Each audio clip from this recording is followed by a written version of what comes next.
Assalamualaikum warahmatullahi wabarakatuh. Nah, kita bertemu lagi pada minggu ini, ya, dimana kita akan membahas tentang apa itu intervensi. Jadi kita akan membahas juga dari materi minggu ke setelah UTS sampai dengan minggu ini, karena bab atau materi yang dipelajari itu ada pada satu bab, yaitu intervensi. Jadi pada bab ini atau pada minggu ini kita mempelajari 3 materi, yaitu intervensi dalam organisasi. Nah, kita sudah pernah membahas tentang proses perubahan dan pengembangan organisasi. Di salah satu proses perubahan dan pengembangan organisasi itu ada yang namanya intervensi. Jadi intervensi itu merupakan cara untuk menetapkan apakah yang patut digunakan untuk merencanakan perbaikan berdasarkan masalah yang ditemukan dalam proses diagnosis dan pemberian umpan balik.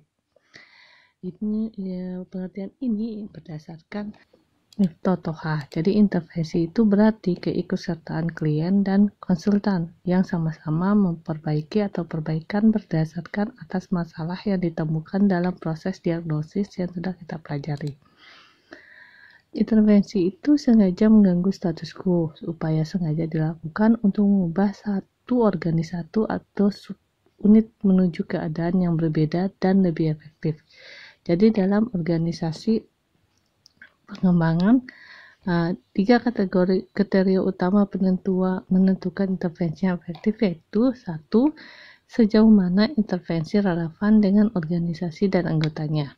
Jadi intervensi yang efektif itu didasarkan pada informasi yang valid tentang fungsi organisasi, menyediakan anggota organisasi dengan kesempatan untuk membuat pilihan bebas dan diinformasikan, dan mereka memperoleh komitmen internal anggota untuk orang-orang pilihan. Yang kedua yaitu melibatkan pengetahuan tentang hasil. Mereka harus didasarkan pada pengetahuan yang valid bahwa hasil tersebut sebenarnya dapat diproduksi. Nah, di sisi lain tidak ada dasar ilmiah untuk melancar intervensi pengembangan organisasi yang efektif. Yang ketiga yang melibatkan sejauh mana intervensi dapat meningkatkan kapasitas organisasi untuk mengelola perubahan. Nah, nilai-nilai yang mendasari pengembangan organisasi itu menunjukkan bahwa setelah intervensi, anggota organisasi harus lebih mampu melaksanakan kegiatan perubahan terencana sendiri. Nah, di sini terdapat 2 faktor mendesain intervensi agar efektif, yaitu 1, kontingensi terkait dengan situasi perubahan. Jadi faktor ini itu berhubungan dengan lingkungan organisasi yang termasuk di dalamnya yaitu psikologis dan lingkungan manusia. Jadi di dalam sini ada kesiapan untuk berubah, yaitu indikator kesiapan untuk perubahan termasuk sensitivitas tekanan untuk perubahan, ketidakpuasan dengan status quo, dan ketersediaan sumber daya untuk mendukung perubahan, serta komitmen dari manajemen waktu yang signifikan. Yang kedua ada kemampuan untuk berubah. Jadi kemampuan perubahan organisasi itu merupakan fungsi dari pengetahuan perubahan yang terkait dan adanya keterampilan dalam organisasi, sumber daya, dan sistem yang ditujukan untuk berubah, dan pengalaman organisasi terhadap perubahan. Itu konteks budaya. Yang ketiga desain intervensi harus memperhitungkan nilai-nilai budaya dan asumsi yang dipegang oleh anggota organisasi. Jadi intervensi mungkin harus diubah agar sesuai dengan budaya lokal, terutama ketika praktek organisasi yang dikembangkan dalam satu budaya yang diterapkan pada organisasi dalam budaya lain. Yang keempat ada kemampuan agen perubahan, yaitu praktisi. Organisasi itu harus menilai pengalaman dan keahlian mereka terhadap persyaratan yang dibutuhkan untuk melaksanakan intervensi secara efektif. Yang kedua ada interkontingensi terkait target perubahan. Nah, ini terkait dengan target spesifik di mana pengembangan organisasi intervensi ditargetkan. Jadi target perubahan bisa menjadi masalah yang berbeda dari organisasi dan di level yang berbeda. Nah, ini terdapat isu-isu organisasi, yaitu terdapat 4 isu yang saling terkait yang merupakan target utama dari intervensi organisasi, yaitu strategi isu, yaitu organisasi harus membutuhkan produk atau jasa apa yang akan mereka sediakan dan di pasar mana mereka akan bersaing, serta bagaimana berhubungan dengan lingkungan mereka dan bagaimana mengubah diri untuk mengikuti perubahan kondisi. Itu ada technological dan structural issue. Jadi metode organisasi untuk menangani masalah-masalah struktural dan teknologi yang disebut technostructural intervention dan mencakup kegiatan organisasi yang berkaitan dengan desain organisasi, keterlibatan karyawan, dan desain pekerjaan. Yang ketiga itu ada human resource issue. Nah, isu-isu ini terkait dengan menarik orang yang kompeten untuk organisasi, menetapkan tujuan bagi mereka, menilai dan mereward kinerja mereka, dan memastikan bahwa mereka mengembangkan karir mereka dan mengelola stres. Human process issue. Jadi isu-isu ini harus dilakukan dengan proses sosial yang terjadi antara anggota organisasi seperti komunikasi, pengambilan keputusan, kepemimpinan, dan dinamika kelompok. Yang terakhir itu ada tingkat organisasi, yaitu selain menghadapi masalah yang sering terkait, organisasi berfungsi pada tingkat yang berbeda. Jadi di dalam tingkat itu ada tingkatan individu, kelompok, organisasi, dan transorganisasi. Dengan demikian, tingkat organisasi adalah target dari perubahan organisasi.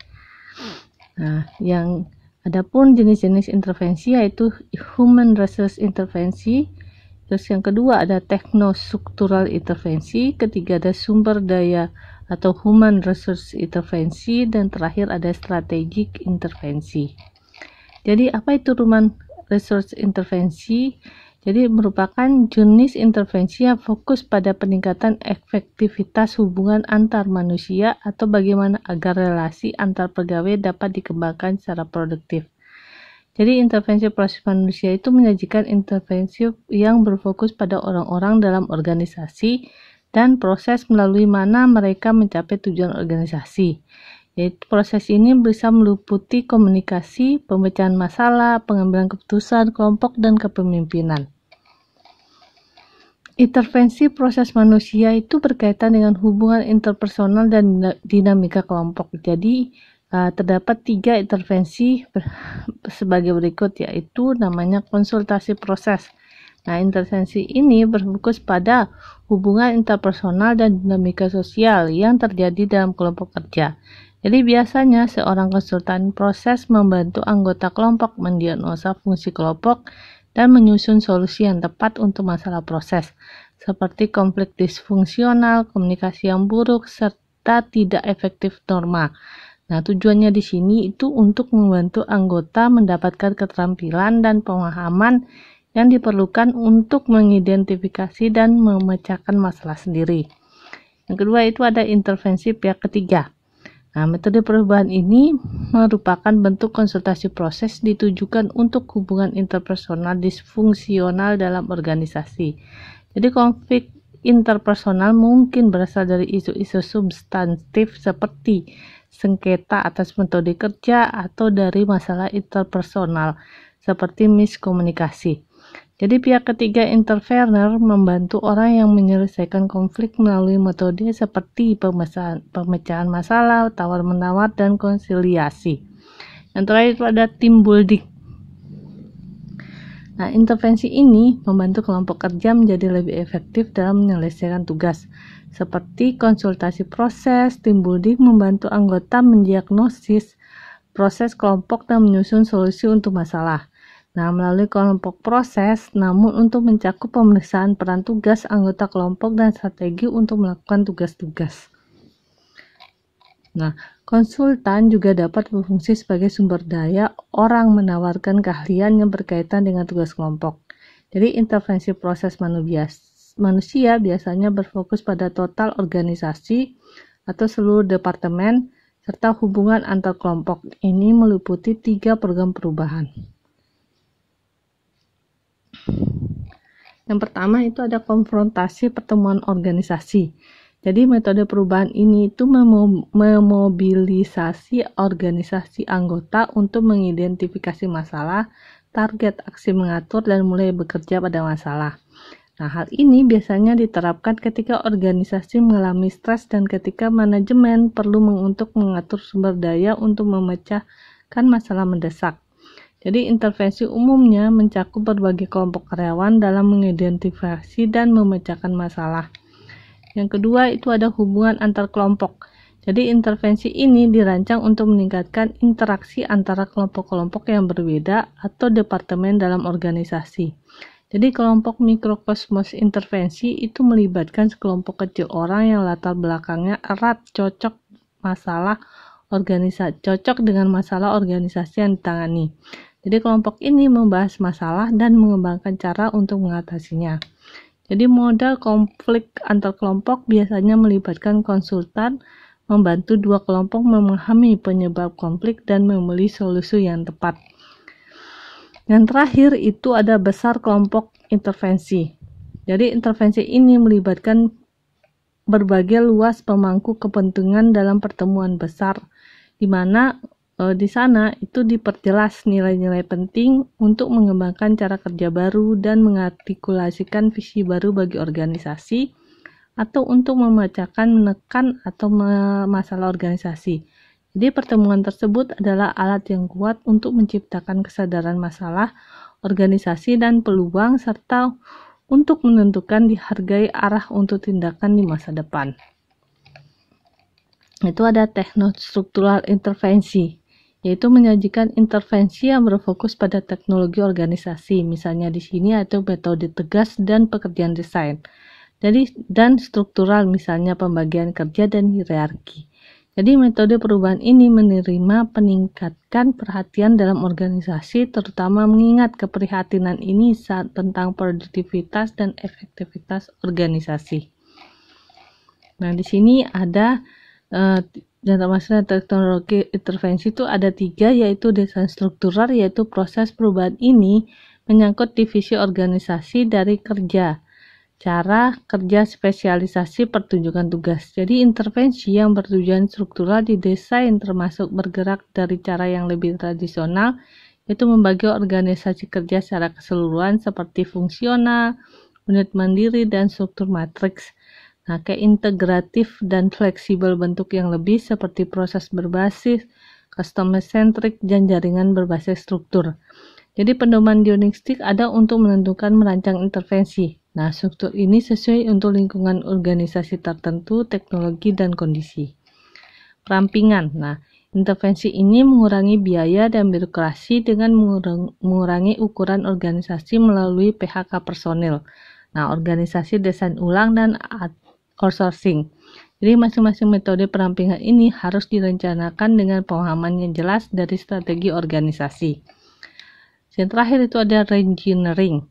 Nah, intervensi terakhir ini secara radikal pendesainan ulang organisasi proses kerja inti untuk menciptakan hubungan erat dan koordinasi antara berbagai tugas. Ini alur kerja hasil integrasi dalam lebih cepat, kinerja tugas yang lebih responsif. Reengineering ini sering dilakukan dengan teknologi informasi baru yang memungkinkan karyawan untuk mengendalikan dan mengkoordinasikan proses kerja yang lebih efektif. Sumber daya manusia intervensi itu berfokus pada intervensi yang digunakan untuk mengembangkan, mengintegrasikan, dan mendukung orang-orang dalam organisasi. Jadi praktek-praktek ini termasuk perencanaan karir, sistem reward, penetapan tujuan, dan kerja apresial. Metode perubahan yang secara tradisional telah dikaitkan dengan sumber daya manusia fungsi dalam organisasi. Jadi ada contoh sini seperti ada penentuan tujuan. Program perubahan ini melibatkan menetapkan tujuan yang jelas dan menantang. Saya berupaya untuk meningkatkan efektivitas organisasi dengan membentuk lebih cocok antara tujuan pribadi dan organisasi. Jadi manajer dan bawahan secara berkala bertemu untuk merencanakan pekerjaan, meninjau prestasi, dan memecahkan masalah dalam mencapai nol atau capai goal. Jadi penilaian kerja. Nah, intervensi ini adalah proses sistematis bersama-sama menilai prestasi kerja terkait kekuatan dan kelemahan. Ini adalah cara utama intervensi manajemen sumber daya manusia untuk memberikan umpan balik kinerja untuk individu dan kelompok kerja. Jadi penilaian kinerja merupakan penting hubungan antara penetapan tujuan dan sistem penghargaan. Yang terakhir adalah sistem reward. Nah, intervensi ini melibatkan desain organisasi imbalan untuk meningkatkan kepuasan kerja dan kinerja. Ini termasuk inovatif pendekatan untuk membayar promosi dan tunjangan. Yang terakhir itu ada strategic intervention. Adalah jenis intervensi yang berfokus pada tindakan strategis untuk perubahan bentuk dan kultur organisasi. Contohnya di sini itu dari jenis intervensi sebagai berikut, ada merger dan akuisisi. Jadi intervensi ini merupakan proses yang sistematis untuk mengintegrasikan dua atau lebih organisasi. Yang kedua ada perubahan kultur, ya intervensi ini membantu organisasi mengembangkan kultur yang tepat untuk strategi dan lingkungan mereka. Yang terakhir ada pembelajaran organisasional. Nah, intervensi ini bertujuan meningkatkan kemampuan organisasi untuk memperoleh dan menyebarkan pengetahuan baru. Nah, adapun 3 pendekatan dasar dalam intervensi, yaitu intervensi struktural, yaitu melakukan perubahan dengan menggunakan bentuk intervensi struktural bertujuan agar perubahan dilaksanakan dapat berjalan dengan baik. Jadi intervensi ini mencakup restrukturisasi organisasi, penerapan sistem imbalan, dan perubahan menyangkut kultur organisasi. Nah, yang kedua intervensi teknikal, yaitu intervensi yang dilakukan dalam rangka melakukan perubahan pada tugas-tugas yang dilakukan oleh pegawai, penggunaan sarana kerja dan teknologi untuk mendukung tugas dan pekerjaan organisasi. Jadi intervensi teknikal itu menyangkut rancangan bangun ulang sistem sosioteknikal dan program peningkatan mutu hidup karyawan. Yang terakhir ada intervensi perilaku. Jadi bentuk intervensi yang berfokus pada manusia dilakukan dalam rangka mengubah sikap, motivasi, dan perilaku anggota organisasi. Jadi intervensi perilaku terbagi menjadi 2 macam pendekatan, yaitu pendekatan individu yang terdiri dari pelatihan kepekaan, umpan balik, konsultasi proses, pelatihan laboratorium, pemahaman model, analisis transaksional. Dan yang kedua yaitu pendekatan kelompok, yaitu terdiri dari pembinaan tim, pengembangan dan pengembangan hubungan kelompok. Sampai di sini materi hari ini saya tutup. Materi hari ini semoga dapat bermanfaat dan menambah ilmu yang membaca dan mengerti. Saya tutup dengan Assalamualaikum warahmatullahi wabarakatuh.